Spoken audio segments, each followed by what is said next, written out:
सावित्री व्रत वंदई देव नारायण अनादि परम कारण जगत हिते देहधारी धरारे धर्म रक्षाकारी सकल व्रतर कारण श्रीकृष्ण स्वयं भगवान कृष्ण को युधिष्ठिर दिने पचारि देले सखापणे कुह हे जगत गोसाई जगत हिते दया बही कि व्रत कले नारी माने होइबे सुखी सबुदिने शंखा सिंदूर वज्र हेब कोଳରେ शिशु खेलुथिब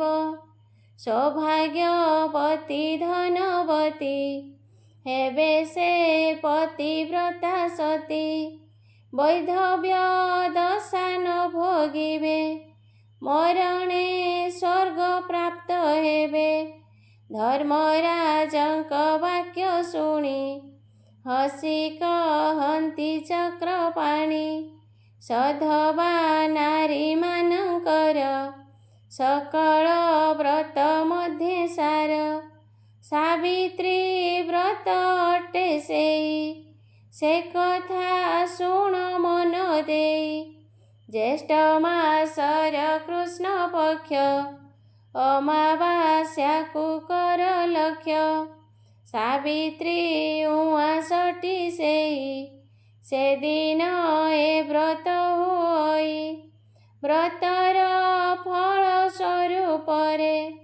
जे सुख मिलई मर्त्यरे ताहार नाही पटांतर शुण हे पांडव प्रवर एक कथा युधिष्ठिर शुणी कृष्ण को पचारिले पुणी ए व्रत केबे केउ नारी कि फल पाइले आचरी एक कथा शुणी वेणुपाणी कहिले अतीब कहानी मद्रदेशर नरपति ताहांक नाम स्वपति कौशल्या राणीकर नाम धन धान्य रे राज्य पूर्ण प्रजावत्सल स्वपति न्याय रे राइज पालती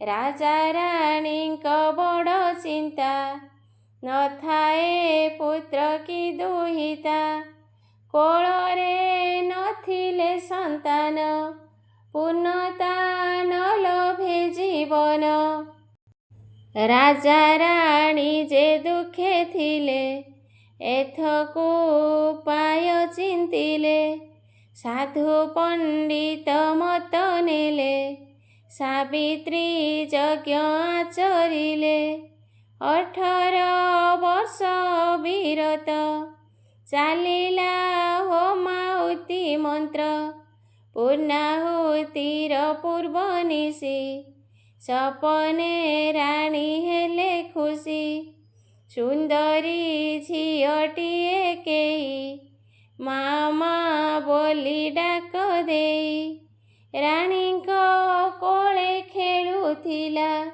सपन शेषे चालीगला प्रभाते राजा पासे राणी कहिले सपन कहानी उभये चिंतामग्न थाई चलिले पूर्णाहुति पाई अंतिम आहुति कालरे दिशिले यज्ञ नलरे अपूर्व ज्योतिर्मयी देवी तेजरे कंपिला पृथिवी कहिले शुण राजा राणी मु एही यज्ञ स्वरूपिणी मो नाम अटे जे सावित्री हेबाकु तुम वरदात्री निर्देश देले मोते स्रष्टा ଧନ୍ୟ ହେ ତୁମ ଭକ୍ତି ନିଷ୍ଠା, ନିଜେ ମୁଁ ଅତ୍ୟନ୍ତ ପ୍ରସନ୍ନ। ସେ ଲାଗି କଲି ବରଦାନ, ଲଭିବ ତୁମେ କନ୍ୟା ରତ୍ନ। ପୁତ୍ରକୁ ନ କରିବ ମନ, ଶତପୁତ୍ରର ସୁଖ ସିରି। ସେ କନ୍ୟା ଏକା ଦେବ ଭରି, ଚକିତେ ସର୍ବେ ଚାହୁଁଥିଲେ। ସାବିତ୍ରୀ ଅନ୍ତର୍ଧ୍ୟାନ ହେଲେ, ଯଜ୍ଞରେ ପୂର୍ଣ୍ଣାହୁତି ସାରି। ଯେ ଯାହା ଗୃହେ ଗଲେ ଫେରି, ସପନେ ଦେଖିଥିଲେ ରାଣୀ।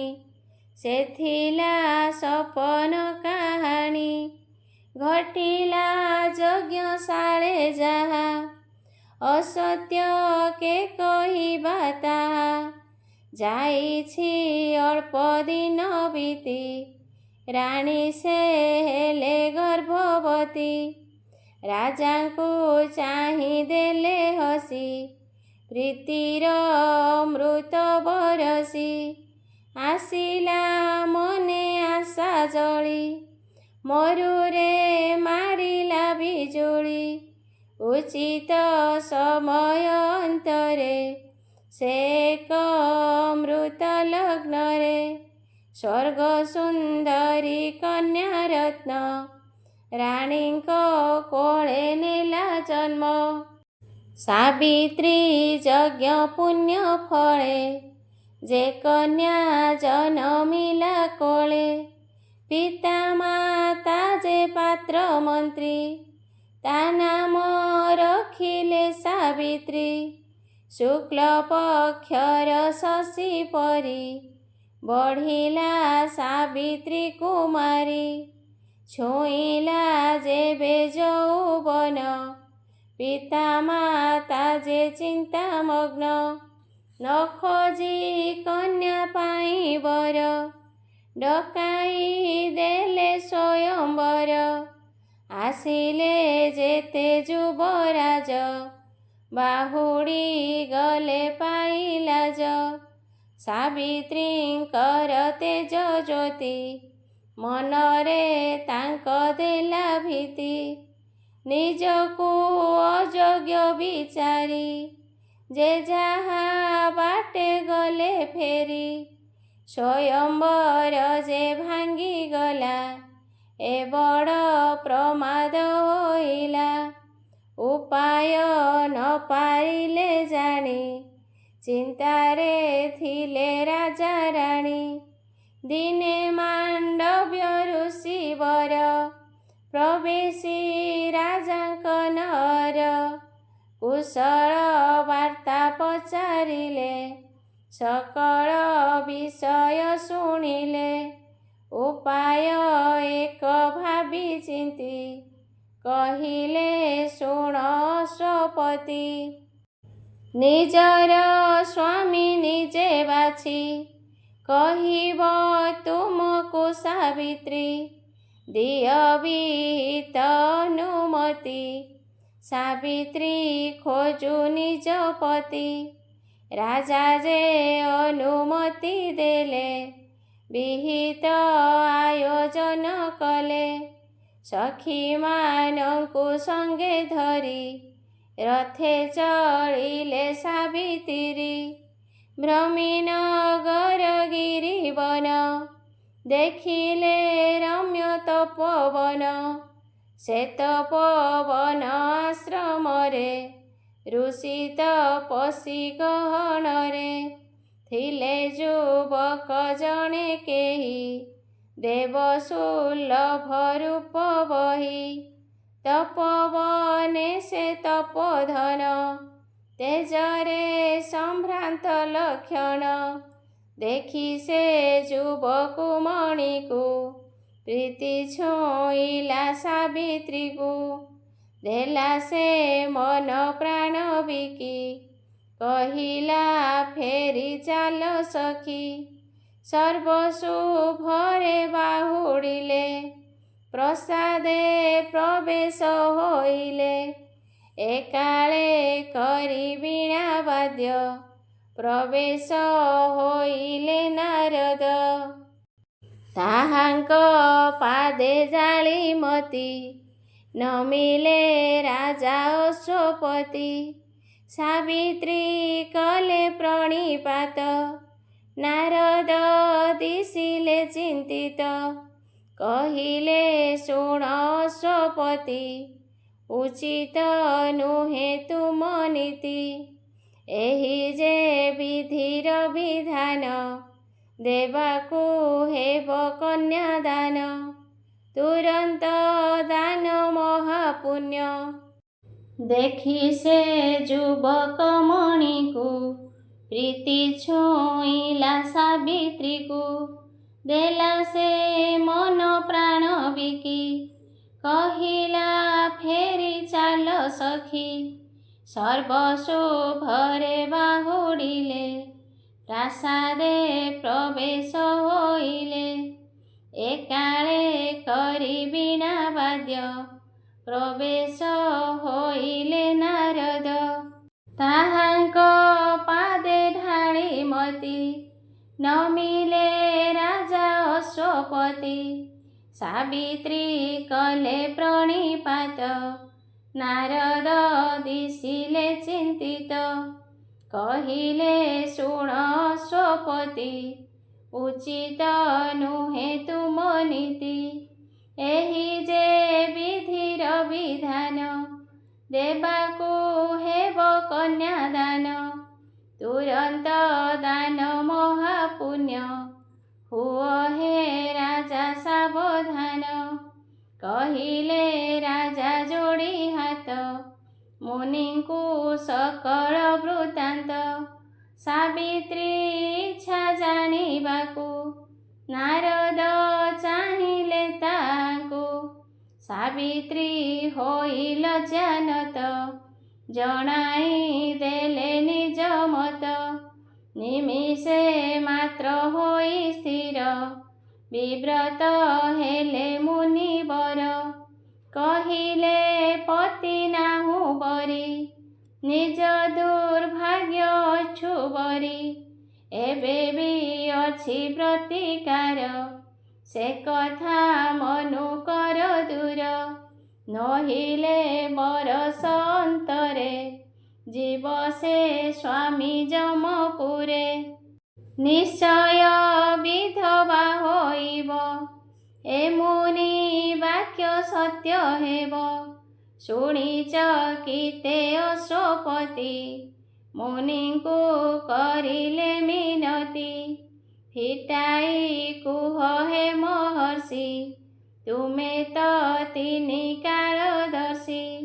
କିଏ ଯେ ଅଟେ ସେ ଯୁବକ କି ପ୍ରତିକାରେ ଯିବ ଦୁଃଖ। ନାରଦ କହିଲେ ବୁଝାଇ ଶୁଣ ହେ ରାଜା ମନ ଦେଇ। ସାଲୋ ଦେଶର ରାଜା କେହି ଦ୍ୟୁମତ ସେନ ନାମ ବହି। ରାଣୀଙ୍କ ନାମ ମାଳବିକା କରମ ବାମ ଭାଗ୍ୟ ବଙ୍କା। ସେ ରାଜା ଚକ୍ଷୁ ହରାଇଲେ ରାଜ୍ୟରୁ ବିତାଡ଼ିତ ହେଲେ। ପୁତ୍ରର ନାମ ସତ୍ୟବାନ କେବଲେ ପୁଣି ଚିତ୍ରସେନ। ସର୍ବଲକ୍ଷଣେ ସୁପୁରୁଷ ମାତ୍ର ଯେ ତାର ଅଳ୍ପାୟୁଷ। ଆଜିଠୁ ମାତ୍ର 1 ବର୍ଷ ରହିଛି ତାହାର ଆୟୁଷ। ଆୟୁଷ ଯେବେ ଯିବ ପୁରୀ କି ହେବ ପ୍ରତିକାର କରି। ଶୁଣ ହେ ରାଜା ଅଶ୍ୱପତି ତାହାକୁ ବରିଛି ସାବିତ୍ରୀ। ରାଜାଙ୍କ ମଥା କଲା ଘୂରି ଝିଅକୁ କହିଲେ ସେ ଧରି। ଜାଣୁ ଜାଣୁ ମୁଁ ତ ସିନ୍ଦୁର ଦେଖିବି ନାହିଁ ଲଭିବାର। ଏଥିକୁ କର ପ୍ରତିକାର ସିଦ୍ଧାନ୍ତ କର ଅନ୍ୟ ବର। ନାରଦ ମୁନିଙ୍କୁ ସାବିତ୍ରୀ କହିଲେ ଶୁଣ ମୋ ନିଷ୍ପତ୍ତି, ମନରେ ଯାହାଙ୍କୁ ବରିଛି ତାଙ୍କୁ ମୁଁ ସ୍ୱାମୀ ବିଚାରିଛି। ମାତ୍ରକ ଅଛି ଲୋକାଚାର, ମୁଁ ହେବି କନ୍ୟା ସିଏ ବର। ଅନ୍ୟ ପୁରୁଷେ ମନ ଦେଲେ, ଦୋଚାରୁଣୀ ମୁଁ ହେବି ଭଲେ। ବିଧବା ପଛେ ହେବି ମୁଇଁ, ଅସତୀ କେବେ ହେବି ନାହିଁ। ସାବିତ୍ରୀ ବାକ୍ୟ ଶୁଣି ଯତି, ହୋଇଲେ ଆନନ୍ଦିତ ଅତି। କହିଲେ ହୁଅ ମହାସତୀ, ଜଗତେ ରହୁ ସଦା ଖ୍ୟାତି। ଶୁଣ ହେ ରାଜା ଅଶ୍ୱପତି, ଅନ୍ୟତ୍ର ନ ବଳାଅ ମତି। ସାବିତ୍ରୀ ସଙ୍ଗେ ସତ୍ୟବାନ, କର ବିବାହ ଆୟୋଜନ। ସର୍ବକୁଶଳେ ଥାଅ କହି, ନାରଦ ଗଲେ ଦୂର ହୋଇ।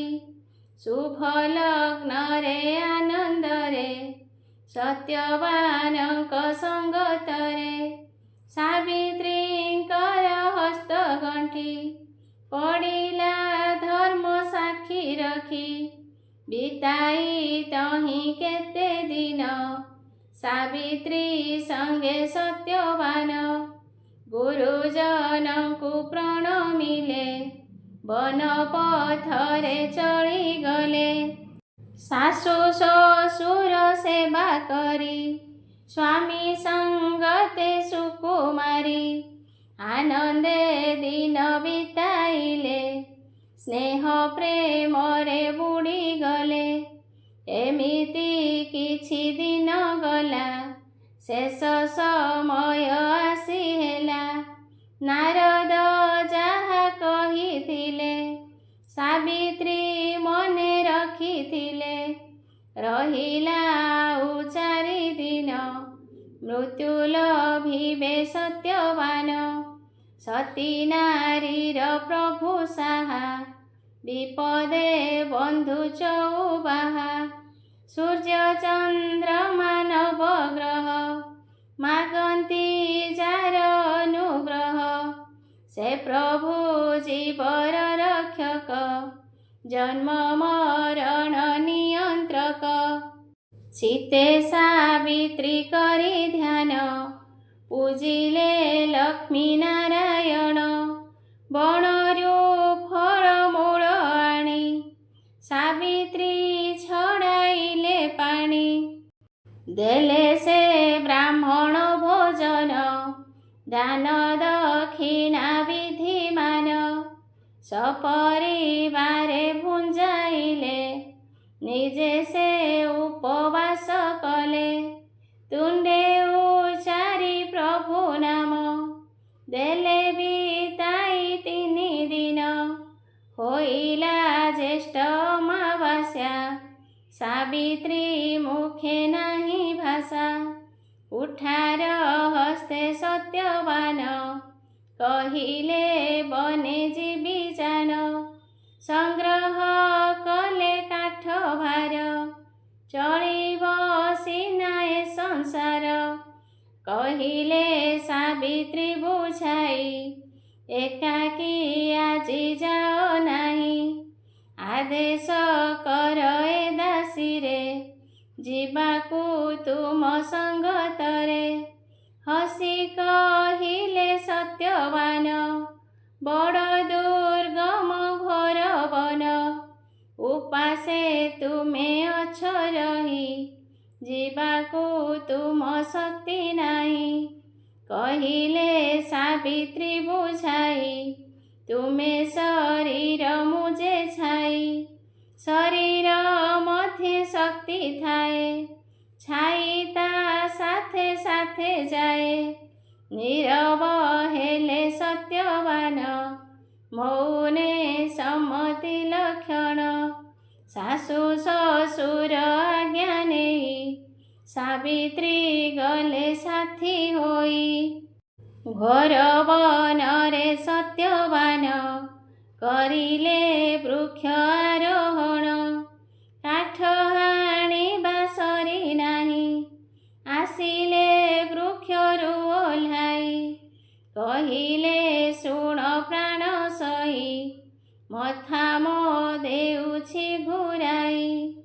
ଦିଶୁଛି ସବୁ ଅନ୍ଧକାର, ଚାଲିବା ଶକ୍ତି ନାହିଁ ମୋର।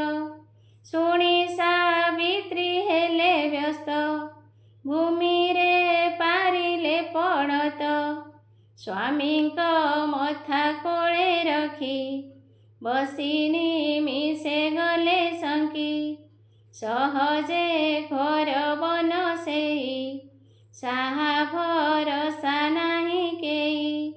ହେବ କି ମୁନି ବାକ୍ୟ ସତ, ହେବ କି ଶୂନ୍ୟ ଏ ସୀମନ୍ତ। ଏକାଳେ ପୁଣି ସତ୍ୟବାନ, ନୀରବେ ମୁଦିଲେ ନୟନ। ଡାକିଲେ ନ ଦେଲେ ଉତ୍ତର, ନାହିଁ ଲକ୍ଷଣ ଜୀବନର। ସାବିତ୍ରୀ କରିଲେ ରୋଦନ, କମ୍ପିଲା ବିଜନ କାନନ। ସ୍ୱାମୀଙ୍କ ଗୁଣକୁ ବାହୁନି, ଡାକିଲେ ରଖ ଚକ୍ର ପାଣି। ଏକାଳେ ଦେବ ମୂର୍ତ୍ତିଟିଏ, ହୋଇଲେ ଉଭା ଛାୟା ପ୍ରାଏ। ଚକିତେ ସାବିତ୍ରୀ ଚାହିଁଲେ, କିଏ ସେ ବୋଲି ପଚାରିଲେ। କହିଲେ ଜ୍ୟୋତିର୍ମୟ ମୂର୍ତ୍ତି, ମୁଁ ଅଟେ ନିଜେ ଜନ୍ତୁପତି। ଯମ ମୋ ମୃତ୍ୟୁର ଦେବତା, ଅସହ୍ୟ ମୋର ନିଷ୍ଠୁରତା। ଯାହାର ଆୟୁ ଶେଷ ହୁଏ, ପୁରକୁ ମୋର ଯାଏ ସିଏ। ପଠାଇ ମୋର ଦୂତଗଣ, ନିଏ ମୁଁ ତାକୁ ତତକ୍ଷଣ।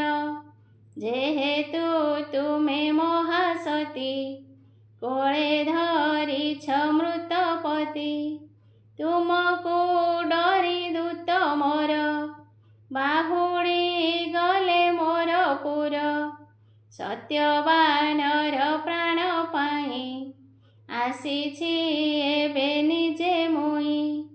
ଆୟୁଷ ତାର ହେଲା ଶେଷ, ନେବାରେ ମୋର ନାହିଁ ଦୋଷ। ସାବିତ୍ରୀ କରିଲେ ମିନତି, ଦୟା କର ହେ ଜନ୍ତୁପତି। ସ୍ୱାମୀଙ୍କ ପ୍ରାଣ ଗଲେ ନେଇ, ବଞ୍ଚିବି କାହା ମୁଖ ଚାହିଁ। ଯମ କହିଲେ ଶୁଣ ସତୀ, ଜନ୍ମ ଥିଲେ ତ ମୃତ୍ୟୁ ଅଛି। ସହଜେ ମୃତ୍ୟୁ ଦେବ ମୁଇଁ, ଦୟାର ମାନେ ନ ଜାଣଇ। ସତ୍ୟବାନଙ୍କ ପ୍ରାଣ ନେଇ, ଗଲେ ଯେ ଯମ ଦୂର ହୋଇ। ଫେରି ଚାହିଁଲେ ଖଣ୍ଡେ ଦୂରେ, ସାବିତ୍ରୀ ଆସନ୍ତି ପଛରେ। ଯମ କହିଲେ ହେଲ ବାଇ, ବୃଥାରେ ଆସ କାହିଁ ପାଇଁ। ସାବିତ୍ରୀ କହିଲେ ଗୋସାଇଁ, ସ୍ୱାମୀଙ୍କ ପଥେ ଯାତ୍ରୀ ମୁହିଁ। ସତୀ ନାରୀ ମୁଁ ପତିବ୍ରତା, ନାହିଁ ମୋ ଆଉ ଅନ୍ୟ ରାସ୍ତା। ତୁମେ ତ ନିଜେ ଧର୍ମରାଜ, ଏତିକି କଥା ମନେ ହେଜ। ଯମ କହିଲେ ଶୁଣ ସତୀ, ସନ୍ତୁଷ୍ଟ ହେଲି ତୁମ ପ୍ରତି। ସତ୍ୟବାନର ପ୍ରାଣ ବିନା, ଯେ ବର ମାଗ ହେବ ଘେନା। ସାବିତ୍ରୀ ମାଗି ନେଲେ ବର, ଅନ୍ଧ ଅଟନ୍ତି ମୋ ଶ୍ୱଶୁର। ଲଭନ୍ତୁ ଦୃଷ୍ଟି ଶକ୍ତି ସେହି, ମାଗୁଛି ଏହି ବର ମୁଇଁ। ତଥାସ୍ତୁ କହି ଯମ ଧୀରେ, ଚଳିଲେ ମଇଁଷି ପିଠିରେ। ଦେଖିଲେ କିଛି ବାଟ ଯାଇ, ସାବିତ୍ରୀ ପିଛା ଛାଡ଼ୁ ନାହିଁ। କହିଲେ ଯମ ଦେଲି ବର, ପୁଣି କି ପାଇଁ ପିଛା କର।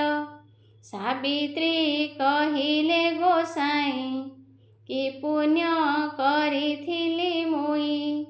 ଦେଖିଲି ତୁମକୁ ନୟନେ, ଧନ୍ୟ ହୋଇଲି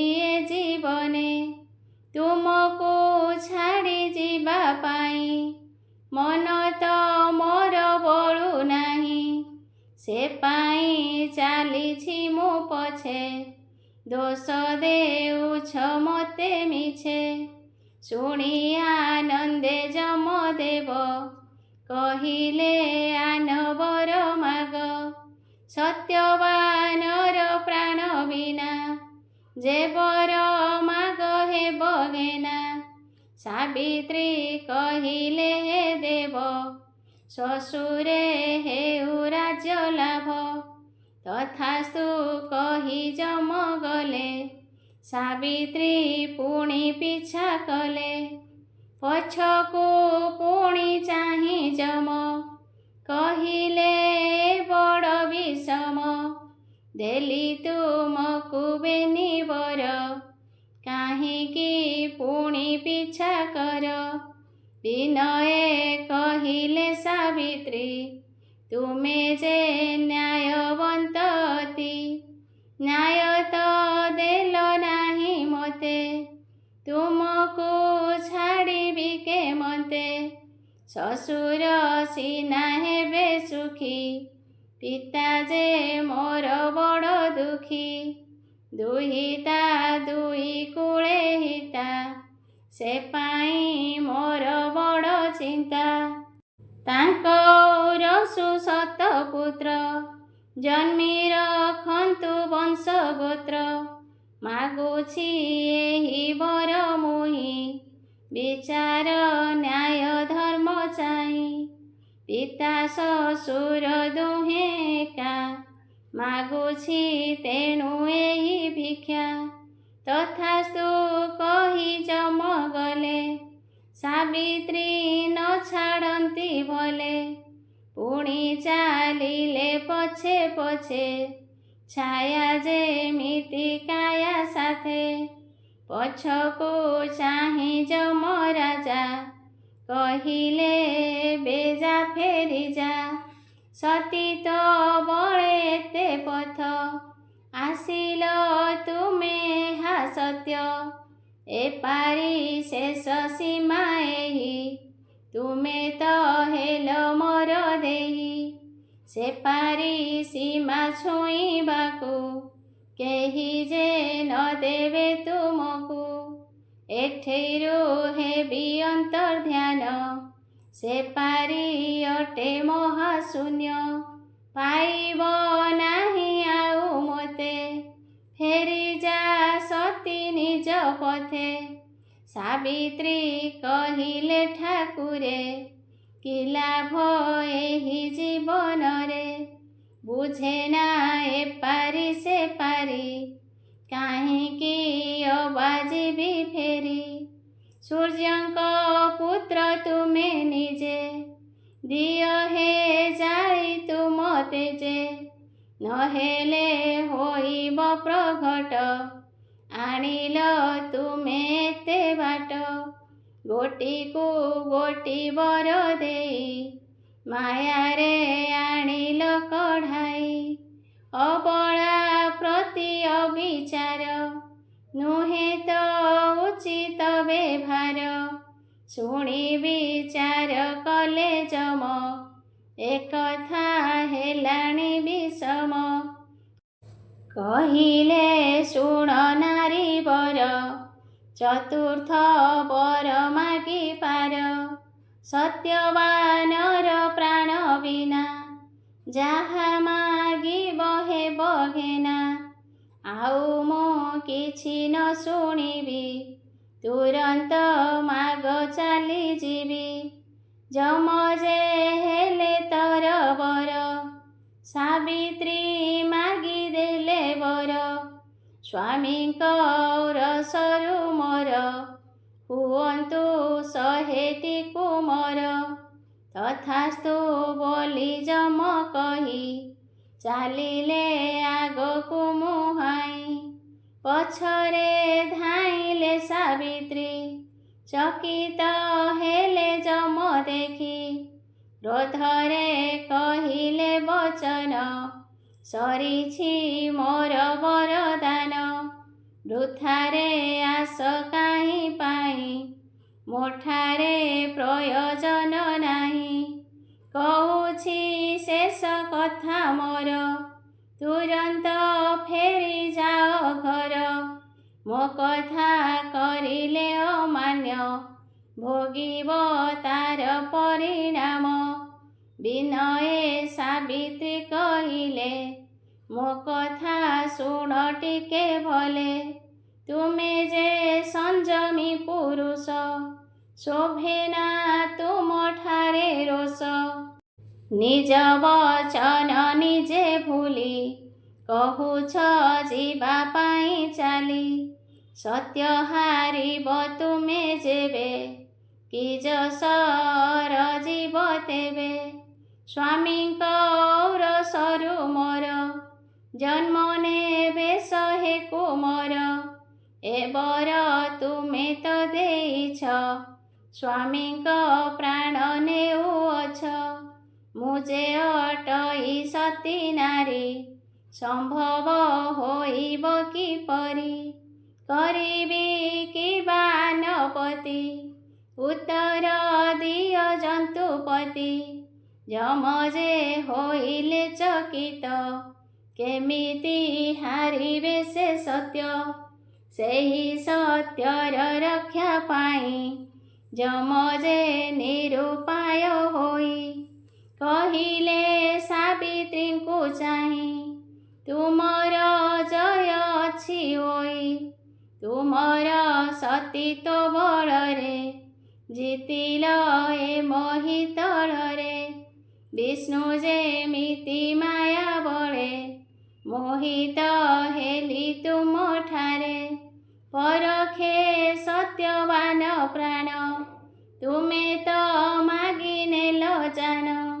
ମୁଁ ଯେ ନିଷ୍ଠୁର କାଳ ଯମ, ଲଙ୍ଘିଲି ବିଧିର ନିୟମ। ତୁମର ସତୀତ୍ୱକୁ ଧନ୍ୟ, ହେଲି ମୁଁ ଅତ୍ୟନ୍ତ ପ୍ରସନ୍ନ। ଖୋଲିଲ ଚର୍ମ ପାଶ ମୋର, ଦୀର୍ଘାୟୁ ବୋଲି ଦେଲି ବର। ନିଦ୍ରାରୁ ଯେମିତି ଉଠନ୍ତି, ଉଠି ବସିବେ ତୁମ ପତି। ସତ୍ୟବାନଙ୍କ ମୋର ଦେହେ, ପ୍ରାଣ ଭରିବି ପୁନରାଏ। ସେ ସ୍ଥାନେ ଯାଅ ବେଗେ ଚଳି, ସ୍ୱାମୀଙ୍କୁ ନିଅ କୋଳେ ତୋଳି। ସତୀ ପତ୍ନୀର ପରଶରେ, ରୋପିବି ପ୍ରାଣ ଶରୀରରେ। ଏ ତୁମ ଅମର କାହାଣୀ, ଯୁଗ ଯୁଗକୁ ଥିବ ପୁଣି। ସତୀତ୍ୱ ପତିବ୍ରତା ଶକ୍ତି, ମୃତ୍ୟୁକୁ ଗଲା ଆଜି ଜିତି। ଯମ ଯେ ହେଲେ ଅନ୍ତର୍ଧ୍ୟାନ, ସାବିତ୍ରୀ କରିଲେ ପ୍ରଣାମ। ଫେରିଲେ ମୃତ ସ୍ୱାମୀ ପାଶେ, କୋଳକୁ ଆଣିଲେ ସନ୍ତୋଷେ। ସତେ କି କାଉଁରୀ ପରଶେ, ଜହ୍ନକି ଉଠିଲା ଉଆସେ। ସତେ କି ନିଦରୁ ଉଠିଲେ, କହିଲେ ସ୍ୱପ୍ନ ଦେଖୁଥିଲେ। ସେମିତି ଉଠି ସତ୍ୟବାନ, ନିରେଖି ସାବିତ୍ରୀ ବଦନ। କହିଲେ ଏତେବେଳେ ମୁଇଁ, ଶୋଇ ରହିଲି କାହିଁ ପାଇଁ। ନ ପାଇ ଆମର ବାରତା, କି କରୁଥିବେ ପିତା ମାତା। ଅରମା ପଥେ ସୁକୁମାରୀ, ଆସ ମୋ ବାମ କର ଧରି। ଏ ବନ ମୋର ପରିଚିତ, ପଥେ ଯେ ହେବ ଅନୁମିତ। ସାବିତ୍ରୀ କହିଲେ ହେ ନାଥ, ଆଜି ମୋ ପଥ ଆଲୋକିତ। ତୁମେ ମୋ ସୀମନ୍ତରେ ଜହ୍ନ, ଚାନ୍ଦିନୀ ତୁମେ ମନ ବନ। ଏ ବନେ ନାହିଁ ତେଣୁ ଭୟ, ମୋ ପାଇଁ ନ ହୁଅ ଅଥୟ। ତୁମକୁ ପାଇଛି ମୁଁ ଫେରି, ଆଉ କାହାକୁ ଯିବି ଡରି। ସେ ବନ ପଥରେ ଦମ୍ପତି, ଚଳିଲେ ଆନନ୍ଦରେ ଅତି। प्रवेश हेले आश्रमरे आश्रमे कि आनंद झरे राज्य प्राप्त को चक्षु प्राप्ति द्विमत सेन खुशी अति पुओ बहु को देखी पारी आनंदे लुह गला झरी आश्रमवासी गले फेरी बुझिले समस्त पचारी सावित्री कहिले बुझाई जमंक वरदान एहि कहिले सकल वृत्तांत सभिए होइले चकित धन्य सावित्री धन्य बोली आश्रम उठिला उछुली तहु राज्य को फेरी गले द्विमत सेन राजा हेले युवराज से सत्यवान किणिले प्रजाकुल मन राज्यवासी हेले गुणी सावित्री अमर कहानी एमिति किछि दिन गला ज्येष्ठ मासर माहेला सुमरी लक्ष्मी नारायण सावित्री करिले विधान प्रभातु स्नान सारिले घर गणा शौच कले नड़िया कदली खजुरी आंब पणस डाला भरी विभिन्न प्रकार फलरे भोग बाढ़िले भक्ति भरे दुबरे बरकोली पत्र रचिले सात केरी मात्र हलदी रंगे नव सूता सात खियरे कले गुंथा रचिले गंठी सात गोटी लक्ष्मी नारायण समर्पी दक्षिण बाहुरे बांधिले अभय बाहुटीर तुले शंखा सिंदूर नुआ साड़ी विप्रे गायत्री मंत्र पढ़ी देले जे ताहा मंतुराई सावित्री अंगे शोभा पाई स्वामी समेत गुरुजने प्रणाम करी शुद्ध मने सभिଙ୍କୁ प्रसाद बांटिले सुचिते फलहार कले ए व्रत आचरी से सती होइले शतपुत्रवती लभिले अष्ट ऐश्वर्य जीवन कले उपभोग बाहुड़ी शंका सिंदूर रे बासल भिले स्वर्गपुरे सधवा नारी केहि केबे ए व्रत आरंभिबे जेबे सावित्री परि भाग्यवती होई से लभिबे सुख्याति कृष्णक मुखु एहा शुणी युधिष्ठिर जे जोड़ी पाणी भक्ति रे कले प्रणिपात संसारे ख्यात हेला व्रत सावित्री व्रत कथा एहि सर्वे शुणिबे मन देई सुमरी लक्ष्मी नारायण हुळहुळी जे देबे जाण सावित्री व्रत कथा शेष पठने श्रवणे संतोष चित्तने बेसी विष्णु पादे अलेख कहे गीत छंदे। जय श्री लक्ष्मी नारायण। हरि शरणं हरि